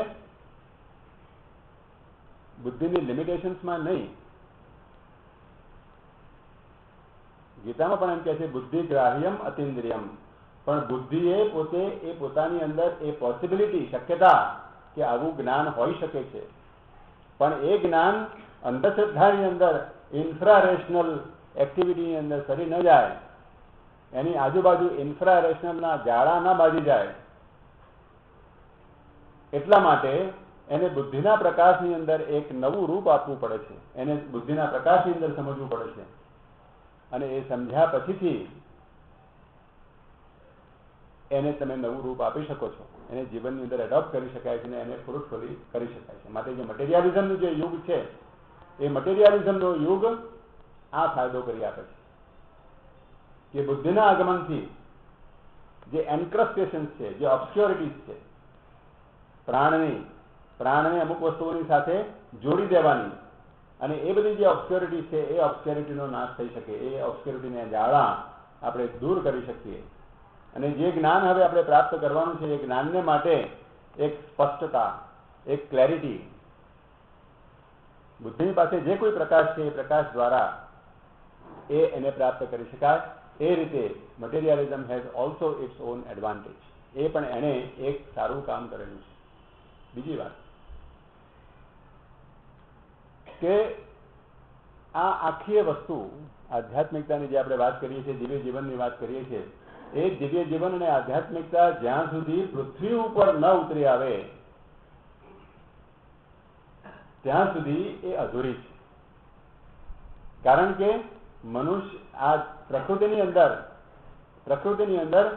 પ્રકૃતિએ મનુષ્યના શરીરનું સર્જન પ્રથમ કર્યું છે, અને પછી એની અંદર ચેતનાનો વિકાસ કર્યો છે. અને એ ચેતનાના વિકાસની અંદર જ્યારે જ્યારે એ ઉપર જાય છે, અત્યારે આપણે મનની કક્ષાએ છીએ, તો મનની કક્ષાએ છીએ ત્યારે આપણે શું કરીએ છીએ? મનોમય પ્રાણ શરીર નેતા. મન, પ્રાણ અને શરીર ઉપર જેટલું બની શકે તેટલું પોતાના જ્ઞાન વડે એને આલોકિત કરે છે, એની અંદર વ્યવસ્થા ઊભી કરે છે. અને એ વ્યવસ્થા ઊભી કરવાને માટે શરીર જરૂરી છે. શરીર માધ્યમ ખલુ ધર્મ સાધનમ. એથી આગળ જઈને તૈત્તરીય ઉપનિષદ કહે છે અન્નમ બ્રહ્મેતિ વેદાનાથ. આ મેટર ઇઝ ઓલ્સો બ્રહ્મન. અન્નમ બહુપૂર્વિત, અન્નમ ન પરિચક્ષિત. અન્નની નિંદા ન કરવી જોઈએ. અન્ન એટલે આ ખાવાના અન્નની વાત નથી થતી. મેટર, જળ તત્વ. અન્નમ બહુપૂર્વિત. આ તૈત્તરીય ઉપનિષદની ફોર્મ્યુલા છે. અહીંયા પણ સમૃદ્ધિ પ્રાપ્ત કરવી જોઈએ, કારણ કે એ સમૃદ્ધિ પ્રાપ્ત કરવાને કારણે તમે પાયો વિશાળ બનાવો છો, જળ પદાર્થનો પાયો વિશાળ બનાવો છો, અને એ પાયો વિશાળ બનાવો છો એને કારણે ઉપરના તત્વોને અહીંયા અભિવ્યક્ત થવાને માટે મોકળાશ મળી રહે છે. પૃથ્વી પાજસ્યમ. આ જે પૃથ્વી છે એ દેવોને માટે પગ ઠેકવવાનું સ્થાન છે. એનો અર્થ શું થાય કે આપણે ગમે તેટલી ઊંચાઈઓએ જઈએ, આધ્યાત્મિક ઊંચાઈઓએ, અતિમાનસી એક આનંદમાં જઈએ, બધી વાત બરાબર છે, પણ જ્યાં સુધી આપણે પૃથ્વી ઉપર પાછા આવીને પૃથ્વી પર એનું સર્જન ન કરીએ ત્યાં તો એ છે જ. આનંદમય જગતની અંદર તો આનંદ છે જ, અતિમાનસ જગતની અંદર અતિમાનસ છે. આપણને એનાથી શું ફાયદો? પૃથ્વીને એનાથી શું ફાયદો? તો એ પૃથ્વીના ઉપર એ સર્જન કરવાને માટે પૃથ્વી ઉપર ધ્યાન આપવું પણ જરૂરી છે, જળ પદાર્થ ઉપર પણ ધ્યાન આપવું જરૂરી છે, મેટર ઉપર પણ ધ્યાન આપવું જરૂરી છે. સાયન્ટિફિક યુગની અંદર, મટીરિયાલિઝમના યુગની અંદર આપણું કોન્સન્ટ્રેશન મેટર ઉપર થાય છે, અને મેટર ઉપર થાય છે એટલે મન અને જળ તત્વ. અત્યારે સાયન્ટિસ્ટો શું કરે? એક્સક્લુઝિવ પ્રિન્સિપલ કે અનસર્ટનટી પ્રિન્સિપલ, આ બધાનો અર્થ શું છે છેવટે? ફિલોસોફિકલી એ છે કે માણસનું મન અને મનની પાછળ રહેલી એની ચેતના જડ પદાર્થ ઉપર કોન્સન્ટ્રેટ થયેલી છે. જડ પદાર્થ એની રીતે જેટલું મુલાયમ બનાવી શકાય એટલું એ મુલાયમ બને છે મનની શક્તિઓને મેળવવાથી. એથી કરીને એની અંદર એક પાયો વિશાળ બને છે. અને તે આગળ આવતા યુગોની અંદર જ્યારે આધ્યાત્મિક શક્તિઓનું આગમન થાય પૃથ્વી ઉપર, ત્યારે એ ઝડપથી એને સ્વીકારી શકે. એના માટેનું જે મુલાયમતા જોઈએ એ થોડી ઘણી મુલાયમતા પ્રાપ્ત થઈ હોય, એનાથી પૂરેપૂરું નથી થતું. આ એના એડવાન્ટેજીસ છે. પણ there are other advantages છે. અરવિંદ અહીંયા સિન્થેસિસની વાત કરે છે, એટલે નેગેટિવ વસ્તુઓની વાત નથી કરતા, એ પોઝિટિવ તત્વોની જ વાત કરે છે. બાકી એમના બીજા લખાણોની અંદર આ મટીરિયાલિઝમની એમણે એવી ખાસ તે ઝાટકણી કાઢી છે. તો આ મટીરિયાલિઝમના ફાયદા છે. જે મનુષ્યનો મેટરનો જે નકાર છે આત્મતત્વનો, એ આત્મતત્વના મેટરના નકારે પણ માનવ જાતિની સંસ્કૃતિની અંદર ઘણું બધું પ્રદાન કરેલું છે. બીજી વાત કે મટીરિયાલિઝમની અંદર your whole objective is to know. બુદ્ધિ પોતે જ્ઞાન પ્રાપ્ત કરવા માટે પ્રયત્ન કરી રહી છે, અને જો જ્ઞાન પ્રાપ્ત કરવા માટે પ્રયત્ન કરી રહી હોય તો છેવટે શું છે કે જ્ઞાનની જેમ જેમ વિશાળતા વધે તેમ તેમ એક ફિલ્ડમાંથી બીજા ફિલ્ડમાં એનું સંક્રમણ આપોઆપ થવાનું છે. અને મટીરિયાલિઝમનું જ્યારે આખી લિમિટ આવી જશે ત્યારે પછી એ જ્ઞાન કંઈ કરશે, જ્ઞાનની જે શક્તિ છે તે ક્યાં કામ કરશે. અત્યારે હિપ્નોસિસ વગેરે જે બધી વસ્તુઓમાં જે જ્ઞાન કામ કરી રહ્યું છે, that is already breaking of the bounds. એટલે એ પછીથી એ જ્ઞાન, અને કેટલીક વખત માતાજી એવું પણ કહ્યું છે કે કદાચ વિજ્ઞાન આ આખી રહસ્યને પામવાને માટે પ્રથમ કદાચ શક્તિમાન બનશે. એવું બની પણ શકે, પણ એને માટે વિજ્ઞાને ઘણા બધા પોતાના ફેરફારો કરવા પડે. એટલે મટીરિયાલિઝમના પણ ઘણા બધા ફાયદા છે.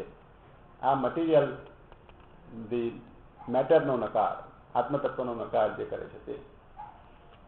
બીજી બાજુ ભારત દેશની અંદર સંન્યાસીનો નકાર.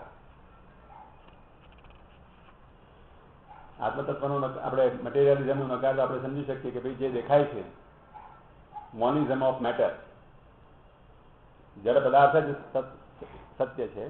એટલે જડ પદાર્થનું અદ્વૈત, બધી જ વસ્તુઓ જડ પદાર્થની અંદર આવી ગયેલી છે, જે દેખાય છે એ જ સાચું. એટલે એનું અદ્વૈત એ સાધવાનો મટીરિયલિઝમ પ્રયત્ન કરે છે. બીજી બાજુ આ જે સંન્યાસીનો નકાર છે તે શું છે? તો કે ભારત દેશની અંદર યુગોથી સાધના પ્રધાન છે. એણે આત્મતત્વના પ્રદેશોને ખેડ્યા છે, અને આત્મતત્વના પ્રદેશોને ખેડી અને એની અંદરથી જ્ઞાન પ્રાપ્ત કરેલું છે. આપણને નવાઈ લાગશે કે ક્રિશ્ચિયાનિટી આજે એ કબૂલ કરે છે કે ભારતની ફોર્મ્યુલા કે પરમ વાસ્તવિકતા એ સચ્ચિદાનંદ રૂપ છે, પરમ વાસ્તવિકતા એ સચ્ચિદાનંદ રૂપ છે. એ જે જ્ઞાન છે એ જ્ઞાન કોની પાસે હતું, કોની પાસે છે? ભારત દેશની પાસે કોઈ પરમ તત્વ છે, અને એ પરમ તત્વને આપણે સચ્ચિદાનંદ રૂપ નામ આપી શકીએ છીએ અને સચ્ચિદાનંદ રૂપે વર્ણવી શકીએ છીએ. આ પરમ વાસ્તવિકતા એ સચ્ચિદાનંદ રૂપ છે. એ ભારતે વિશ્વને આપેલી મોટામાં મોટી ભેટ છે. ભારતનું આધ્યાત્મિક જ્ઞાન શેને લીધે ઓળખાય છે? ઉપનિષદોને કારણે, ઉપનિષદોના જ્ઞાનને કારણે.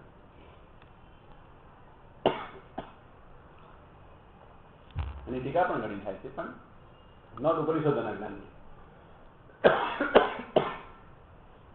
તો એ જ્ઞાનની અંદર એક એવી વાત આવે છે કે આ જે વિશ્વ છે એ વિશ્વમાંથી ઇન્દ્રિયોના જ્ઞાનમાંથી તમે પાછા હટી જાઓ, મનને શાંત કરી દો, તો મનને શાંત કર્યા પછીથી તમે એક એવી અવસ્થામાં આવી પહોંચો છો કે જે અવસ્થા જ્ઞાનની અવસ્થા છે, જેની અંદર પ્રકાશ તમને પ્રાપ્ત થાય છે, અને એ પ્રકાશથી તમે અંજાઈ જાઓ છો.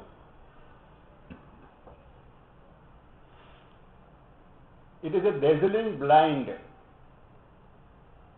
luster of આત્મતત્વ. હવે આ જ્ઞાન જ્યારે, આ પ્રકાશ જ્યારે પ્રાપ્ત થાય ત્યારે એ પ્રકાશની અંદર સેવન લખે છે અહીંયા કે ડેઝલિંગ બ્રાઇટ બ્લાઇન્ડ પ્રકાશ હોય ત્યારે શું થાય? એની આજુબાજુ કંઈ દેખાય નહીં. બીજી જગ્યાએ સેવન લખે છે કે મનુષ્યનું મન એ પ્રકારનું છે કે એ કાં તો બાહ્ય ગતિ કરે છે કે કાં તો અંતર્ગતિ કરે છે.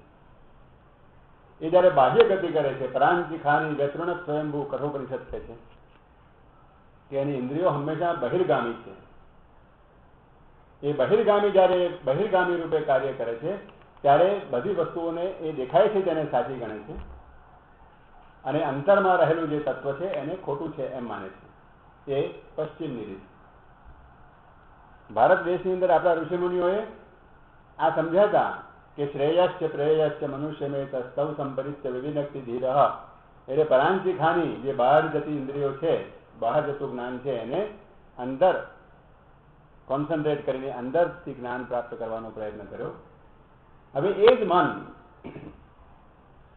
જે, કારણ કે જ્ઞાન તો ઇન્દ્રિયો તો ખાલી બહારના છે, જ્ઞાન તો મન જ પ્રાપ્ત કરે છે. તો એ જ મન જે બહિર્ગમન કરે છે અને બહિર્ગમન કરતી વખતે બહારની વસ્તુઓને સાચી માને છે, તે જ મન જ્યારે બહારની વસ્તુઓનો નકાર કરીને અંદર જાય છે ત્યારે અંદર જઈને જે પ્રકાશ પ્રાપ્ત કરે છે એ પ્રકાશની અંદર આ બધી વસ્તુઓ એને અંધકારમય લાગે છે અને તેથી કરીને એ જગતની વસ્તુઓનો નકાર કરે છે. It is the same inability of mind which when it is in the external consciousness does not recognize the spirit, that same inability it translates in the other domain. કારણ કે મન એકાંગી છે, એ મનની ઇનકેપેસિટી છે અને એટલે જ્યારે અંતરાત્માનો પ્રકાશ આપણે પ્રાપ્ત કરીએ છીએ ત્યારે અંતરાત્માના પ્રકાશની અંદર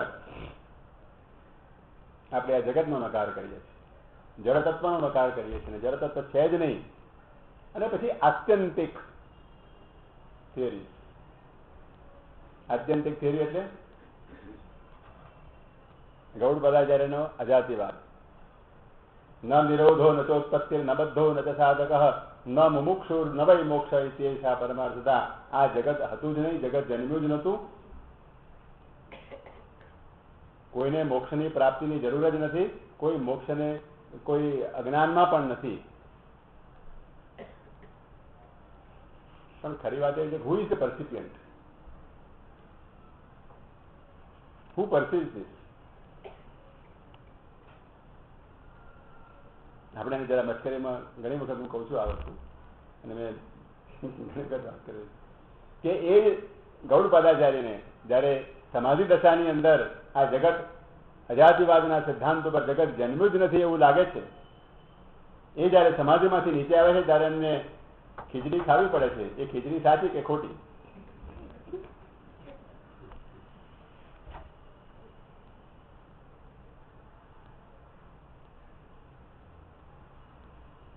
એ આખી વસ્તુ આ પ્રમાણેની. એટલે એ ઘણી મોટી સિદ્ધિ છે, એમાં કોઈ નકાર નથી, ઘણી મોટી સિદ્ધિ છે. પણ એટલા માટે ઈશોપનિષદ કહે છે કે અંધંદમ પ્રવિશંતિ યે અવિદ્યામુપાસતે તતો ભૂય એવ તે તમો યૌ વિદ્યાયામ રતઃ. વિદ્યામ ચ અવિદ્યામ ચ યસ્તદ વેદો ભયં સહ અવિદ્યા મૃત્યુમ તીર્થવા વિદ્યા મૃતમશ્નુતે. અવિદ્યાને વિદ્યાને બંનેને એકી સાથે જાણવી જોઈએ. એક and many. You must know together. તમે પરસિપિયન્ટનો નકાર કરો કે પરસિપિયન્ટ જ હાજર નથી, તો હુ ઇઝ ઓબ્ઝર્વિંગ? કદાચ કાલિદાસના જેવું થયું કે જે ડાળ ઉપર પોતે બેઠો છે એ જ ડાળને કાપે છે. ખેર આ એક આપણી દ્રષ્ટિની વાત છે, પણ એમને માટે તો એક મોટામાં મોટી સિદ્ધિ છે. કારણ કે અનેક જન્મોના પુણ્ય પછીથી, અનેક જન્મોની મથામણ પછીથી એ પ્રકાશને પ્રાપ્ત કરી શકાય છે. અને એ પ્રકાશને પ્રાપ્ત કર્યા પછીથી જે ઓવરવેલ્મિંગ લાઇટ એ પ્રકાશ છે, એ પ્રકાશની અંદર અમૃતત્વની પ્રાપ્તિનો અનુભવ થાય છે.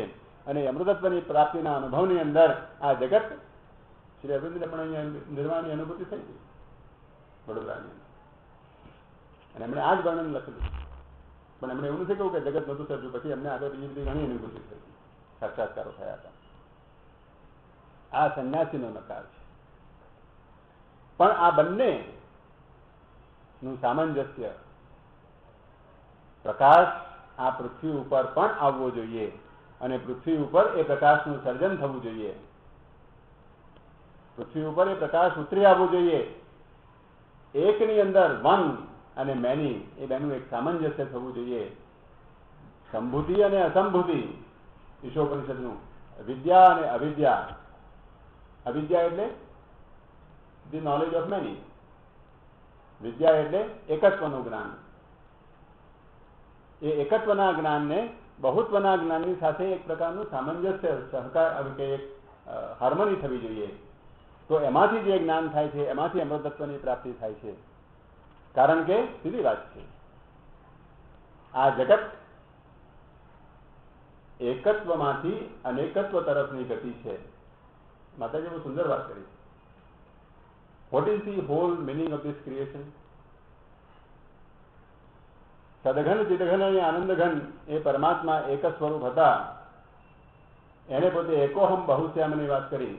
તો એકોહમ ને બહુશ્યામની વાત કરી એટલે શું થયું કે પોતે દરેકની અંદર પોતાની અભિવ્યક્તિ કરે છે અને પોતાની દરેકની અંદર આનંદની પ્રાપ્તિ કરવાનો પ્રયત્ન કરે છે.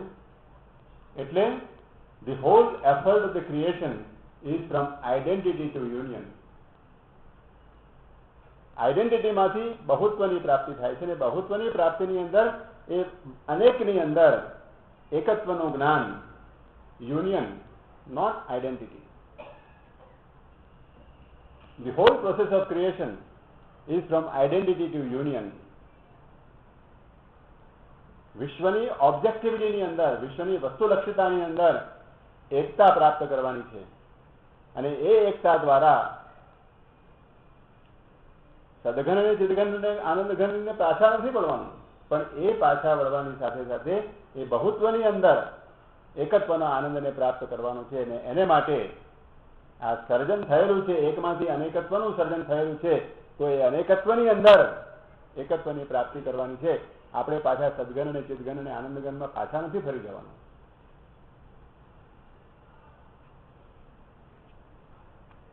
This is the synthesis. This is the thing that we want to do. This is the whole thing that we want to achieve.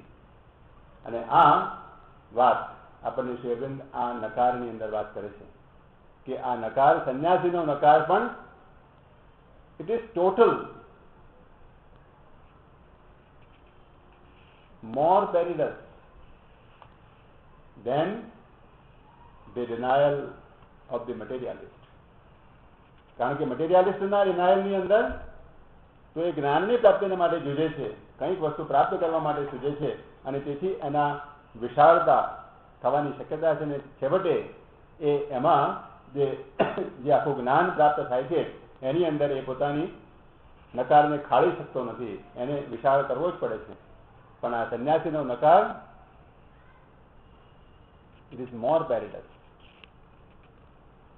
કારણ કે જીવનમાંથી આખી જીવન જ ઉડાવી દે. શંકરાચાર્યને આ સમજણ પડી કે આ અજાતિવાદ કંઈ ટકી શકે નહીં, એટલે પછી એમણે પ્રાતિભાષિક સત્તા વિશ્વની સ્વીકારી, પારમાર્થિક સત્તા સ્વીકારી અને એમાં એટલું મોડિફિકેશન કર્યું કે બ્રહ્મસત્યમ જગન મિથ્યા ખરું, પણ જગતનું જ્યાં સુધી તમે અજ્ઞાનમાં છો ત્યાં સુધી જગત સાચું છે. જગતની પ્રાતિભાષિક સત્તા છે, એની વ્યવહારિક સત્તા રહે છે, પણ એ આખી વસ્તુનું સામંજસ્ય ન કરી શક્યા એટલે એમને માયાને વચ્ચે મૂકવી પડી. એની વાત આપણે આગળ કરીશું. શ્રી અરવિંદ એ આખી એ સિન્થેસિસ, એ આખું એ સામંજસ્ય કેવી રીતે કરી બતાવે છે. વિશ્વના ઇતિહાસની અંદર આ સમગ્ર જ્ઞાન જે આપણી પાસે છે, ક્રિશ્ચિયાનિટી, બુદ્ધિઝમ, વેદાંત, એની અંદર એકે એક વસ્તુને આપણને કેવી રીતે સમજાવે છે. આ અશુભ ક્યાંથી આવ્યું, આ અજ્ઞાન ક્યાંથી આવ્યું. વેદાંતે એમ કહી દીધું કે ભાઈ આ તો અજ્ઞાનમય જગત છે, એટલે અજ્ઞાનમાંથી કર્મની વાસના ઊભી થાય છે અને કર્મની વાસનાને કારણે આપણા જન્મો થાય છે. માટે કર્મની વાસનાને દૂર કરવી અને આ અજ્ઞાનને દૂર કરવું એટલે જ્ઞાન પ્રાપ્તિ થાય એટલે આપણો મોક્ષ થઈ જાય. પણ અજ્ઞાન આવ્યું ક્યાંથી? કર્મની વ્યવસ્થા ક્યાંથી આવી? જ્યાં આપણે અજ્ઞાનમાં હતા, પ્રાણીમાંથી મનુષ્ય થયા, ત્યારે જે વસ્તુની આપણને જ્ઞાન નહોતું એને માટેની પનિશમેન્ટ આપણને કેમ આપવામાં આવે છે? અને પછી આપણને એમ કહેવામાં આવે કે ભાઈ આ કર્મ, તમારા કર્મો ખરાબ હતા માટે તમને અહીંયા અજ્ઞાનમાં મૂકી દીધા છે. પણ અજ્ઞાન જે મનુષ્ય છે એને તો માં આગળ લઈ જાય ને, એને પનિશમેન્ટ ના આપે. તો આ કેવી રીતે સમજાવવું? શ્રી અરવિંદ એ આખી વસ્તુ આપણને સમજાવે છે.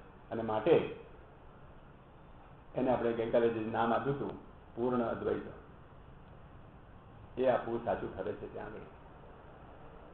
કે એ પૂર્ણ અદ્વૈતની મીમાંસાની અંદર એ અશુભ અજ્ઞાન શ્રી અરવિંદ કહે છે કે એકમેવા દ્વિતીયમ બ્રહ્મ એ જે આખું જ્ઞાન છે એની સાથે સાથે વેદાંતે સર્વમ ખલુ ઇદમ બ્રહ્મ એ બેનું સામંજસ્ય કર્યું નથી. વેદાંતે એકમેવા દ્વિતીયમ બ્રહ્મની વાત કરી, પણ સર્વમ ખલુ ઇદમ બ્રહ્મ એ સર્વમ ખલુ ઇદમ બ્રહ્મ અને એકમેવા દ્વિતીયમ બ્રહ્મ એ બંનેનું સામંજસ્ય, બંનેનું જે સમૂહ, બંનેની અંદરની એક વાક્યતા એ જ્ઞાનની પરિભાષાની અંદર, શક્તિની પરિભાષાની અંદર મૂકી આપવી જોઈએ, તો એ સમગ્ર જ્ઞાન પ્રાપ્ત કરી શકાય અને તો એને પૂર્ણ અદ્વૈત નામ આપી શકાય. કારણ કે અદ્વૈત જ છે મૂળેથી, વચ્ચે અને અંતમાં એ અદ્વૈત જ છે. અને અદ્વૈતના પ્રકાશની અંદર જ આ સર્વ વસ્તુને સમજાવવી જોઈએ. અને એ જો તમે સમજાવી શકો તો આ અશુભનું આગમન, અજ્ઞાનનું આગમન વગેરે સમજી શકાય. આપણે આગળ જોઈશું.